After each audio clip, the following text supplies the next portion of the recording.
شروع اللہ کا نام لے کر جو بڑا مہربان نہایت رحم والا ہے۔ یہ ایک سورہ ہے جس کو ہم نے نازل کیا اور اس کے احکام کو فرض کر دیا، اور اس میں صاف صاف آیتیں نازل کی تاکہ تم یاد رکھو۔ بدکاری کرنے والی عورت اور بدکاری کرنے والا مرد جب ان کی بدکاری ثابت ہو جائے تو دونوں میں سے ہر ایک کو 100 درے مارو، اور اگر تم اللہ اور روز آخر پر ایمان رکھتے ہو تو اللہ کے قانون کو نافذ کرنے میں تمہیں ان پر ہرگز ترس نہ آئے، اور چاہیے کہ ان کی سزا کے وقت مسلمانوں کی ایک جماعت بھی موجود ہو۔ بدکار مرد تو بدکار یا مشرک عورت کے سوا کسی سے نکاح نہیں کرتا، اور بدکار عورت کو بھی بدکار یا مشرک مرد کے سوا اور کوئی نکاح میں نہیں لاتا، اور یہ یعنی بدکار عورت سے نکاح کرنا مومنوں پر حرام ہے۔ اور جو لوگ پرہیزگار عورتوں کو بدکاری کا عیب لگائیں اور اس پر 4 گواہ نہ لائیں تو ان کو 80 درے مارو، اور کبھی ان کی شہادت قبول نہ کرو، اور یہی بد کردار ہیں۔ ہاں، جو اس کے بعد توبہ کر لیں اور اپنی حالت سنوار لیں تو اللہ بھی بخشنے والا ہے، مہربان ہے۔ اور جو لوگ اپنی بیویوں پر بدکاری کی تہمت لگائیں اور خود ان کے سوا اور گواہ نہ ہوں تو ہر ایک کی شہادت یہ ہے کہ پہلے تو 4 بار اللہ کی قسم کھائے کہ بے شک وہ سچا ہے، اور 5ویں بار یہ کہے کہ اگر وہ جھوٹا ہو تو اس پر اللہ کی لعنت۔ اور عورت سے سزا کو یہ بات ٹال سکتی ہے کہ وہ پہلے 4 بار اللہ کی قسم کھائے کہ بے شک یہ جھوٹا ہے، اور 5ویں دفعہ یوں کہے کہ اگر یہ سچا ہو تو مجھ پر اللہ کا غضب نازل ہو۔ اور اگر تم پر اللہ کا فضل اور اس کی مہربانی نہ ہوتی تو بہت سی خرابیاں پیدا ہو جاتی۔ اور یہ کہ اللہ توبہ قبول کرنے والا ہے، حکیم ہے۔ جن لوگوں نے یہ بہتان باندھا ہے وہ تمہیں میں سے ایک جماعت ہے، اس کو اپنے حق میں برا نہ سمجھنا، بلکہ وہ تمہارے لیے اچھا ہے۔ ان میں سے جس شخص نے گناہ کا جتنا حصہ لیا اس کے لیے اتنا وبال ہے، اور جس نے ان میں سے اس بہتان کا بڑا بوجھ اٹھایا ہے اس کو بڑا عذاب ہوگا۔ جب تم نے وہ بات سنی تھی تو مومن مردوں اور عورتوں نے کیوں اپنے دلوں میں نیک گمان نہ کیا، اور کیوں نہ کہہ دیا کہ یہ کھلم کھلا بہتان ہے؟ یہ بہتان لگانے والے اپنی بات کی تصدیق کے لیے 4 گواہ کیوں نہ لائے؟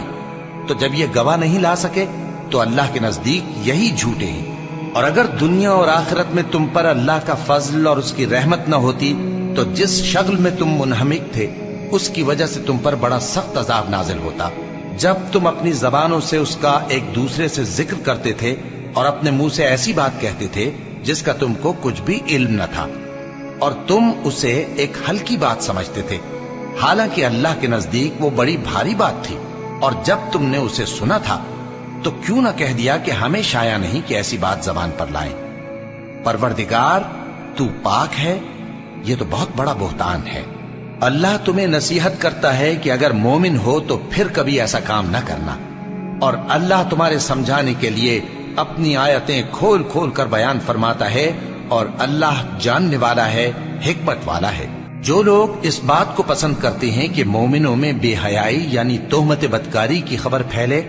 ان کو دنیا اور آخرت میں دکھ دینے والا عذاب ہوگا، اور اللہ جانتا ہے اور تم نہیں جانتے۔ اور اگر تم پر اللہ کا فضل اور اس کی رحمت نہ ہوتی تو کیا کچھ نہ ہوتا، مگر وہ کریم ہے، اور یہ کہ اللہ نہایت مہربان ہے، رحیم ہے۔ مومنوں، شیطان کے قدموں پر نہ چلنا، اور جو شخص شیطان کے قدموں پر چلے گا تو شیطان تو بے حیائی کی باتیں اور برے کام ہی بتائے گا۔ اور اگر تم پر اللہ کا فضل اور اس کی مہربانی نہ ہوتی تو ایک شخص بھی تم میں پاک نہ ہو سکتا، مگر اللہ جس کو چاہتا ہے پاک کر دیتا ہے، اور اللہ سننے والا ہے، جاننے والا ہے۔ اور جو لوگ تم میں صاحب فضل اور صاحب مال ہیں وہ اس بات کی قسم نہ کھائیں کہ رشتہ داروں اور محتاجوں اور وطن چھوڑ جانے والوں کو کچھ نہیں دیں گے، اور ان کو چاہیے کہ معاف کر دیں اور درگزر کریں۔ کیا تم پسند نہیں کرتے کہ اللہ تم کو بخش دے؟ اور اللہ تو بخشنے والا ہے، مہربان ہے۔ جو لوگ پرہیزگار اور برے کاموں سے بے خبر اور ایماندار عورتوں پر بدکاری کی تہمت لگاتے ہیں ان پر دنیا اور آخرت دونوں میں لعنت ہے، اور ان کو سخت عذاب ہوگا، یعنی قیامت کے روز جس دن ان کی زبانیں اور ہاتھ اور پاؤں سب ان کے کاموں کی گواہی دیں گے۔ اس دن اللہ ان کو ان کے اعمال کا پورا پورا اور ٹھیک ٹھیک بدلہ دے گا، اور ان کو معلوم ہو جائے گا کہ اللہ برحق اور حق کو ظاہر کرنے والا ہے۔ ناپاک عورتیں ناپاک مردوں کے لیے ہیں اور ناپاک مرد ناپاک عورتوں کے لیے، اور پاک عورتیں پاک مردوں کے لیے ہیں اور پاک مرد پاک عورتوں کے لیے۔ یہ پاک لوگ ان جھوٹوں کی باتوں سے بری ہیں اور ان کے لیے بخشش اور نیک روزی ہے۔ مومنوں، اپنے گھروں کے سوا دوسرے لوگوں کے گھروں میں گھر والوں سے اجازت لیے اور ان کو سلام کیے بغیر داخل نہ ہوا کرو، یہ تمہارے حق میں بہتر ہے، اور ہم یہ نصیحت اس لیے کرتے ہیں کہ شاید تم یاد رکھو۔ پھر اگر تم گھر میں کسی کو موجود نہ پاؤ تو جب تک تم کو اجازت نہ دی جائے اس میں مت داخل ہو، اور اگر یہ کہا جائے کہ اس وقت لوٹ جاؤ تو لوٹ جایا کرو، یہ تمہارے لیے بڑی پاکیزگی کی بات ہے، اور جو کام تم کرتے ہو اللہ سب جانتا ہے۔ ہاں، اگر تم کسی ایسے مکان میں جاؤ جس میں کوئی نہ بستا ہو اور اس میں تمہارا اسباب رکھا ہو تو تم پر کچھ گناہ نہیں، اور جو کچھ تم ظاہر کرتے ہو اور جو پوشیدہ کرتے ہو اللہ کو سب معلوم ہے۔ مومن مردوں سے کہہ دو کہ اپنی نظریں نیچی رکھا کریں اور اپنی شرمگاہوں کی حفاظت کیا کریں، یہ ان کے لیے بڑی پاکیزگی کی بات ہے، اور جو کام یہ کرتے ہیں اللہ ان سے خبردار ہے۔ اور مومن عورتوں سے کہہ دو کہ وہ بھی اپنی نگاہیں نیچی رکھا کریں اور اپنی شرمگاہوں کی حفاظت کیا کریں، اور اپنی آرائش یعنی زیور کے مقامات کو ظاہر نہ ہونے دیا کریں مگر جو اس میں سے کھلا رہتا ہو، اور اپنے سینوں پر اوڑھنیاں اوڑھے رہا کریں، اور اپنے خاوند اور باپ اور خسر اور بیٹوں اور خاوند کے بیٹوں اور بھائیوں اور بھتیجوں اور بھانجوں اور اپنی جیسی مومن عورتوں اور لونڈی غلاموں کے سوا نیز ان خدام کے جو عورتوں کی خواہش نہ رکھیں، یا ایسے لڑکوں کے جو عورتوں کے پردے کی چیزوں سے واقف نہ ہوں۔ غرض ان لوگوں کے سوا کسی پر اپنی زینت اور سنگھار کے مقامات کو ظاہر نہ ہونے دیں، اور اپنے پاؤں ایسے طور سے زمین پر نہ مارے کہ جھنکار کانوں میں پہنچے اور ان کا پوشیدہ زیور معلوم ہو جائے۔ اور مومنوں، سب اللہ کے آگے توبہ کرو تاکہ فلاح پاؤ، اور اپنی قوم کی بیوہ عورتوں کے نکاح کر دیا کرو، اور اپنے غلاموں اور لونڈیوں کے بھی جو نیک ہوں نکاح کر دیا کرو۔ اگر وہ مفلس ہوں گے تو اللہ ان کو اپنے فضل سے غنی کر دے گا، اور اللہ بہت وسعت والا ہے، سب کچھ جاننے والا ہے۔ اور جن کو بیاہ کا مقدور نہ ہو وہ پاک دامنی کو اختیار کیے رہیں یہاں تک کہ اللہ ان کو اپنے فضل سے غنی کر دے۔ اور جو غلام تم سے مکاتبت یعنی مال دے کر پروانہ آزادی کی تحریر چاہیں، اگر تم ان میں صلاحیت اور نیکی پاؤ تو ان سے مکاتبت کر لو، اور اللہ نے جو مال تم کو بخشا ہے اس میں سے ان کو بھی دو۔ اور اپنی باندیوں کو اگر وہ پاک دامن رہنا چاہیں تو دنیاوی زندگی کے فوائد حاصل کرنے کے لیے بدکاری پر مجبور نہ کرنا، اور جو ان کو مجبور کرے گا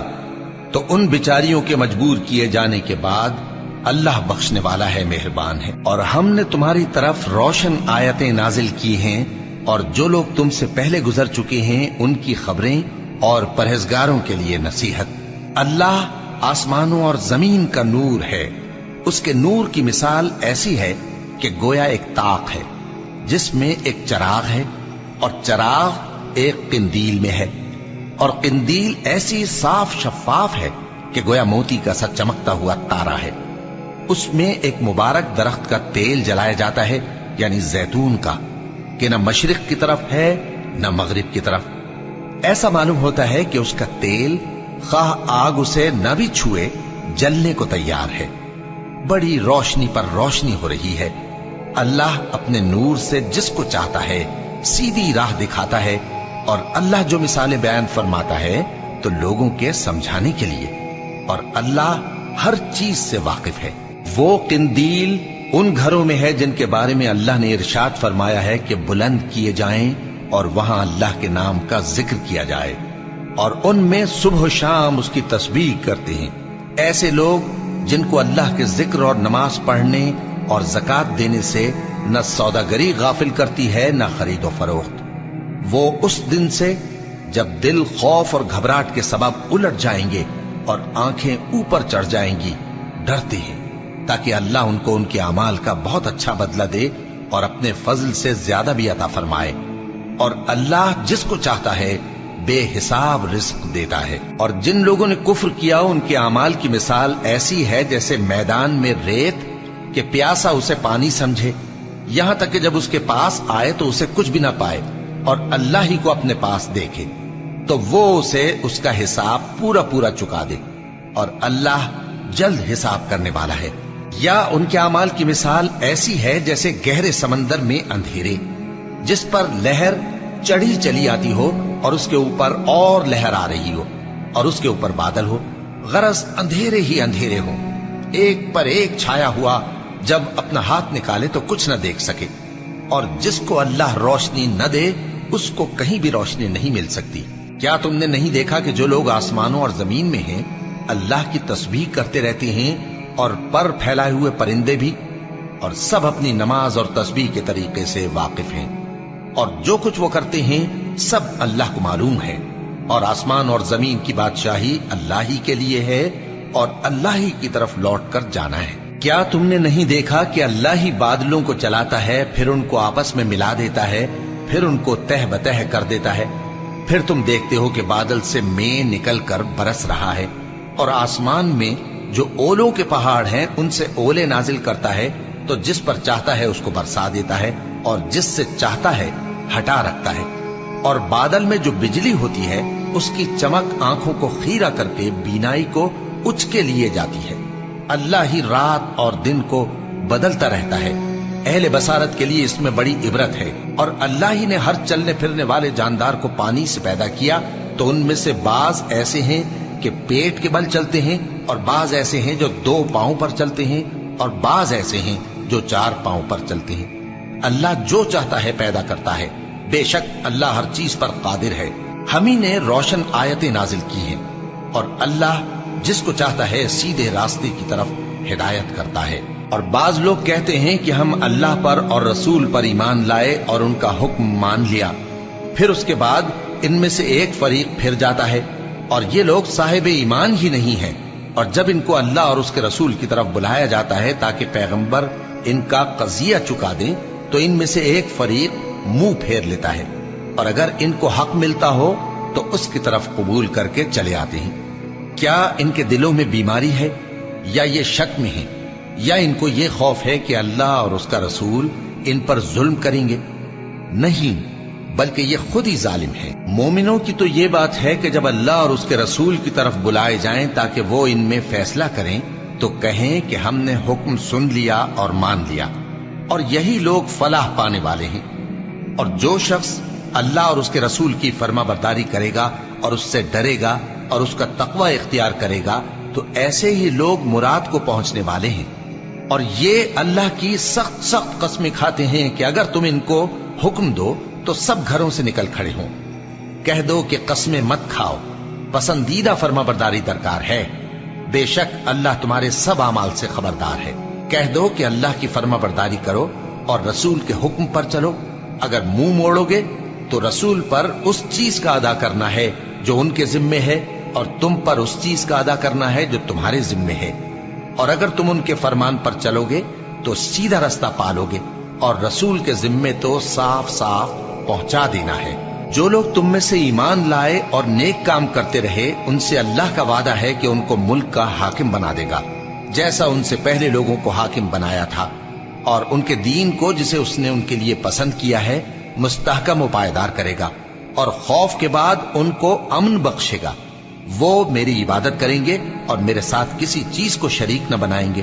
اور جو اس کے بعد کفر کرے تو ایسے ہی لوگ بد کردار ہیں۔ اور نماز پڑھتے رہو اور زکوٰۃ دیتے رہو اور پیغمبر کے فرمان پر چلتے رہو تاکہ تم پر رحمت کی جائے، اور ایسا خیال نہ کرنا کہ کافر لوگ ہم کو زمین میں مغلوب کر دیں گے،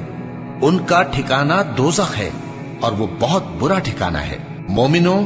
تمہارے باندی غلام اور جو بچے تم میں سے بلوغ کو نہیں پہنچے 3 دفعہ یعنی 3 اوقات میں تم سے اجازت لیا کریں، ایک تو نماز فجر سے پہلے،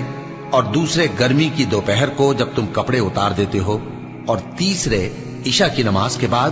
یہ 3 وقت تمہارے پردے کے ہیں، ان کے آگے پیچھے یعنی دوسرے وقتوں میں نہ تم پر کچھ گناہ ہے اور نہ ان پر کہ کام کاج کے لیے ایک دوسرے کے پاس آتے رہتے ہو۔ اس طرح اللہ اپنی آیتیں